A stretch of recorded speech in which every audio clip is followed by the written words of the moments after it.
বসন্তের মৃদু হাওয়ায় আমরা সবুজ টাটকা বাঁশের গায়ে একটি ছোট্ট যন্ত্র দিয়ে আলতো করে ঘষতে থাকি। ধীরে ধীরে উঠে আসে তার নরম উপরের স্তর। সেই পাতলা বাঁশের পরতগুলো রোদের উষ্ণতায় কয়েকদিনের জন্য মেলে রাখা হয়। এদিকে নরম মিষ্টি স্বাদের জন্য সবুজ মুগ ডাল সারা রাত জলে ভিজিয়ে রাখা হয়। ভোরবেলায় দানাগুলো ফুলে ওঠে, খোসা আলগা হয়ে যায়। একটি খসখসে ঝুড়িতে নিয়ে দুহাতে আলতো ঘষলেই খোসা আলাদা। ভেতর থেকে বেরিয়ে আসে ঝকঝকে সাদা দানা, একদম মুক্তোর মতো। এরপর এই সাদা দানাগুলো ভাপে বসানো হয় প্রায় ৩ ঘন্টা।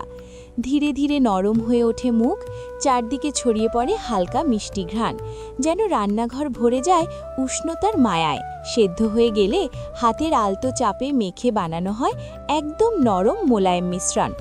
এবার একটি বাটিতে গুঁড়ো চিনি আর সামান্য মাখন মেশানো হয়।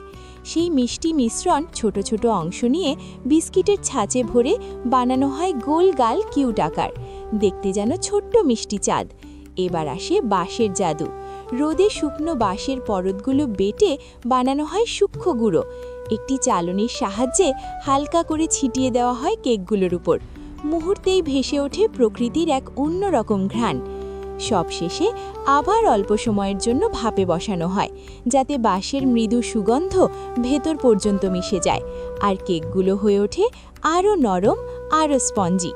এভাবেই তৈরি হয় বাঁশের ঘ্রাণে ভরা নরম মিষ্টি কেক।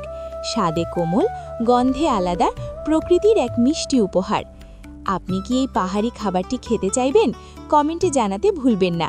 লাইক ও শেয়ার করে আমাদের সঙ্গে থাকবেন।